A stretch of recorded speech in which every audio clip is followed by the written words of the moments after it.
Canal de l'Égypte ancienne. Vous présentant la vie de l'Égyptien antique. Les rois les plus importants des pharaons. Les temples les plus célèbres. Les batailles militaires les plus célèbres. Avec nous, vous vivrez la vie d'un ancien Égyptien.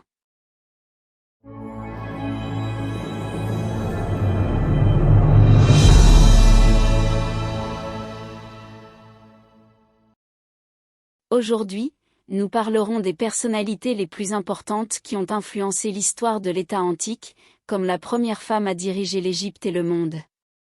Le premier juge d'Égypte, le scientifique et l'ingénieur de génie qui a conçu la Grande Pyramide. Ainsi que les dieux les plus célèbres vénérés dans l'Ancien Empire. Si vous aimez la chaîne, abonnez-vous à la chaîne et envoyez-la à vos amis. Écrivez-nous votre avis, ce que vous avez aimé sur la chaîne et ce que vous n'avez pas aimé, afin que nous puissions nous améliorer. Commençons par la première reine à gouverner l'Égypte. Reine Mérit Nat. Première reine à régner sur l'Égypte et le monde, la reine mère Nat est considérée comme l'une des reines les plus importantes de la première dynastie. Elle a régné pendant 10 ans de 2939 avant JC à 29 292 avant JC, et son nom signifie « bien-aimée de Nit ». Il convient de noter qu'elle est la seule reine dont le tombeau a été découvert dans un cimetière d'Abydos appartenant au roi des premiers temps, ce qui a fait croire aux érudits qu'elle dirigeait seule l'Égypte. La reine a laissé de nombreuses traces la liant au roi de Gers, Gé-Éden. Parmi ces antiquités se trouvent des empreintes de sceaux et quelques récipients gravés. Il est probable que la reine Mernet était la fille du roi Gers, puis épousa le roi Gath, qui régna sur l'Égypte pendant une courte période et mourut subitement. En raison des circonstances difficiles que traversait l'Égypte, la reine-mère fut chargée de diriger le pays au nom de son fils, l'enfant roi, le roi d'En. Cet incident historique est considéré comme l'un des premiers incidents dans ce contexte, et je veux dire que les reines-mères ont assumé la direction du pays au nom et la tutelle de leurs enfants, qu'ils soient nourrissons ou jeunes enfants. Le souvenir de la reine Mérit Nat restera éternel dans l'esprit des Égyptiens, étant donné le grand rôle qu'elle a joué dans la préservation de la domination de l'Égypte et du trône de son fils, l'enfant roi, à cette époque précoce de la vie de l'Égypte immortelle et le monde, créant une bonne année que le monde entier suivra par la suite et deviendra l'un des mécanismes de transmission et de littérature gouvernant le monde de la gouvernance et de la politique. Il s'agit de votre grand-mère immortelle, la grande reine Méritni. Elle avait donc le droit d'être immortalisée par sa sépulture, et d'être la seule reine des tombeaux royaux d'Abydos parmi les rois immortels d'Égypte. Reine Khentko. La reine Khentako Ier dirigea l'Égypte à la fin de la 4e dynastie. Elle peut être considérée comme la deuxième reine régnante après la reine Mérit Nat, qui a souvent gouverné l'Égypte pendant la première dynastie au nom de son jeune enfant. Le nom de la reine Khentko y signifie l'amante de la vie. Reine Khentakoi, fille du roi Menkaure, propriétaire de la 3e pyramide du plateau de Gizeh. Elle était l'épouse du roi Shepseskaf de la 4e dynastie, puis l'épouse du roi Ouserkaf et la mère du roi Sahur et du roi Néferirkar-Kake, l'un des rois de la 5e dynastie. La reine Khentako Ier était la mère et la tutrice de son fils, le roi Djedefpta, mentionné par l'historien Manéthon de Samnoudi dans les listes des rois d'Égypte, l'un des derniers rois de la 4e dynastie, qui régna pendant une courte période. Entre 2 et 9 ans, en plus d'être la mère du roi Néferirkar-Kake, l'un des rois de la 5e dynastie. Elle dirigeait l'Égypte en plus de sa tutelle sur le règne de son fils. Ouserkaf l'épousa après la mort de son mari afin de s'assurer l'accès au trône d'Égypte et fonder une nouvelle famille, la 5e dynastie. La reine Khentko était donc le lien entre la 4e et la 5e dynastie. Cette reine a acquis sainteté, révérence et grand respect au cours de la 5e dynastie. La reine Khentko Ier a construit un grand tombeau près du complexe pyramidal de son père, le roi Menkaure. Il se présente sous la forme d'un grand mastaba composé de seulement 2 terrasses et est creusé dans la roche naturelle du plateau de Gizeh. On constate que cette reine portait les titres de mère du roi, mère des rois de Haute et Basse-Égypte, et de reine de Haute et Basse-Égypte et mère du roi de Haute et Basse-Égypte. Il est à noter que le nom du roi Khentko Ier n'était pas écrit à l'intérieur du cartouche royal, comme c'était la coutume des rois et dirigeants couronnés de l'Égypte ancienne. Il est cependant probable qu'elle ait gouverné le pays au nom de son fils de façon temporaire, ce qui lui a valu d'être récompensé en lui permettant de construire cet immense tombeau avec ses ancêtres et sa famille, qui étaient les grands rois d'Égypte, les rois de la 4e dynastie Agizeh. Juge Nepteh. Bien que le poste de ministre ait été accordé aux hommes dans l'Égypte ancienne, la princesse Naba de la 6e dynastie occupait le poste le plus élevé dans l'Égypte pharaonique, à savoir celui de ministre de la justice et de juge. Elle est considérée comme la première femme juge en Égypte et dans le monde. Le poste de vizir n'était pas simplement un conseiller du pharaon, mais aussi le chef administratif et exécutif du gouvernement qui supervisait tous les aspects de l'État. La reine Nébé était l'épouse d'un homme proche de la famille royale appelé Koy, avec qui elle donna naissance à ses 2 filles, Ankh, la première et la seconde, que le roi Pépi Ier épousa, devenant ainsi la belle-mère du roi à 2 reprises vers 4000 années avant J.C. Le roi Pépi Ier fut l'un des pharaons les plus puissants et les plus influents de son époque. Son règne dura environ 52 ans et le ministre Nébé supervisa la construction de sa pyramide à Saqqara et de nombreux projets. Elle est également la grand-mère du roi Pépi II, l'un des rois de cette famille, car une plaque d'elle a été trouvée dans la région d'Abydos à Sohag, sur laquelle étaient mentionnés ses titres, car elle est juge d'Égypte. La ministre Nébé était connue comme une femme puissante à son époque et son nom était lié aux dieux Geb et Horus. Quelles étaient les tâches de Nébé? Nept était responsable, comme tout ministre traditionnel, du travail des organismes gouvernementaux suivants. Agriculture, procédure, pratique et résolution des litiges fonciers. Finances, fiscalité, trésorerie et recensement. Judiciaire, nomination des juges et du chef de la police. Arbitrage dans tous les litiges locaux. Ministre Imhotep. Il a commencé sa vie sous le règne du roi Khazekemwy et était parmi ses employés, ou bien il n'est apparu qu'au temps de Djosé.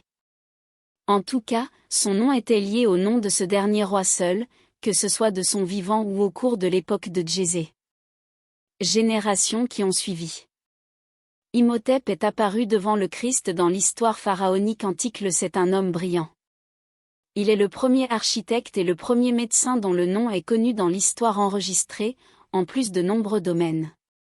Certains le considéraient même comme un faiseur de miracles. Imhotep a travaillé au palais royal en tant qu'ingénieur pour le roi Djézé et a conçu la pyramide à degrés de Djézé à Saqqara en Égypte sous la 3e dynastie.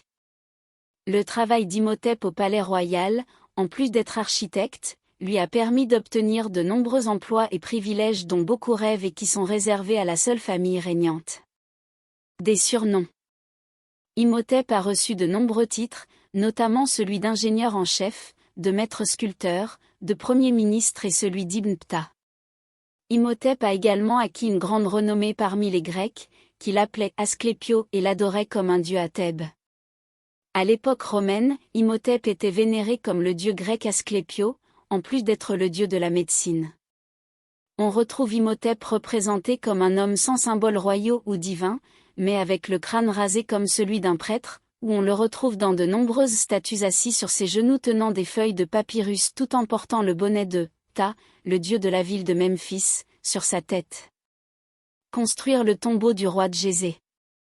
Imhotep a construit le tombeau du roi Djézé sous la forme d'un mastaba en pierre calcaire, puis il a ajouté 5 autres mastabas au premier mastaba et l'a transformé en une pyramide à degrés, sous laquelle le pharaon a été enterré, de sorte que la pyramide soit une échelle qui est montée vers le ciel. L'une des plus belles choses que contient la pyramide à degrés est la série de couloirs, de tunnels et de sous-sols. Située sur 3 niveaux au-dessous de la pyramide et avec une longueur totale d'environ 7 km, ce sont les couloirs et cryptes que le défunt devait traverser avant de rencontrer Osiris. Compte tenu de cette ingéniosité sans précédent qui caractérisait Imhotep, il en est une preuve suffisante que toutes les statues réalisées pour lui le représentent toutes assis avec un morceau de papier dans les mains en train de lire. Vous pouvez donc imaginer avec moi quelle était la condition de cet homme et son amour pour la connaissance, de sorte que toutes ces statues le représentent dans un seul état, qui est son état lorsqu'il était assis cherchant la connaissance et tenant des papiers dans ses mains en train de lire. Grâce à cette ingéniosité extraordinaire, les gens l'ont sanctifié au fil du temps et Imhotep est devenu un dieu de la médecine et de la science 2000 ans après sa mort à l'époque ptolémaïque, lorsque les peuples de Grèce l'adoraient également et se rendaient sur sa tombe pour chercher la guérison. Des histoires et des légendes se sont répandues à son sujet, jusqu'à ce que les historiens le considèrent comme une légende qui n'existait pas dans la réalité. Les gens ont continué à traiter Imhotep comme une légende imaginaire qui n'existait pas dans l'histoire. Mais la vérité émerge peu importe le nombre d'années et de temps qui passent. Après la découverte de la pierre de Rosette et notre capacité à lire la langue égyptienne ancienne, le nom Imhotep semblait être répété d'une manière étrange et constante. Quelle position cela l'homme a réussi? Non seulement cela, mais pour que la vérité soit de plus en plus confirmée, en 1926, l'archéologue, Korsal Sil, a trouvé la base de la statue du roi Djosé, avec le nom d'Imhotep gravé dessus, et à qui on a donné des titres qu'aucun quelqu'un comme lui avait atteint, et ils trouvèrent écrit à son sujet que conseiller du premier roi de Haute-Égypte après le roi de Haute-Égypte. Grand concepteur de palais. Grand prêtre d'Héliopolie. Constructeur de la grande pyramide. Et le chef du haut palais. Tous ces titres étaient attribués à une seule personne, Imhotep, cet ingénieur, médecin, philosophe, puis le grand dieu égyptien. Ingénieur Amyono. La grande pyramide est l'une des 7 merveilles du monde, et elle est connue pour regorger de mystères et de secrets, mais malgré sa grande renommée internationale, le nom, Amyono, n'a pas la même renommée, même s'il est le ingénieur de génie qui a construit la grande pyramide, et il est considéré comme le plus grand ingénieur de l'histoire de l'humanité, Amyono. Connu sous le nom de « serviteur du dieu soleil », Iono est la capitale de l'Égypte ancienne. L'ingénieur était le fils du prince Néfermat et de son épouse Ité, et son oncle était le roi Khéops, qui lui a demandé de lui construire une pyramide qui l'immortaliserait et n'aurait pas d'égal dans le monde. Le génie, Amyono, a choisi le lieu, a développé la conception et a commencé la construction de la grande pyramide d'Égypte, la plus grande chose que l'homme ait construite dans l'histoire ancienne et moderne. La statue de l'ingénieur de génie a été découverte lors de la découverte de la tombe dans les tombeaux des pyramides en 1912. Tout le contenu de sa tombe avait été saisi, sa statue a été brisée et la statue est restée sans tête. Les explorateurs allemands sont venus et ont connu la valeur de cette statue. Cet homme l'a emportée avec lui en Allemagne, et elle a été restaurée et elle est devenue leur propriété. Pour toujours est la seule copie de cette statue. Il n'y a aucune autre statue ni aucune trace de cette statue. Ingénieur géant, exposé au musée d'Hildesheim en Allemagne. Comme nous l'avons mentionné, c'est lui qui a supervisé la construction de la grande pyramide de Khéops, et l'ingénieur savait que cette pyramide était la plus grande d'Égypte, mais il ne savait pas qu'elle resterait jusqu'à 4500 ans. En raison de la grande précision et de l'habileté dans la fabrication de la pyramide, certains ont longtemps cru que la pyramide avait été construite par des extraterrestres. La pyramide a été construite à une hauteur de 146 mètres et elle contient des pierres, dont certaines pesaient 6 millions de tonnes. La ville où est né l'ingénieur est Héliopolie, qui serait la ville de Dieu Ra. Un de ses manuscrits a également été retrouvé, ce qui prouve qu'il était l'ingénieur supervisant les travaux de la grande pyramide.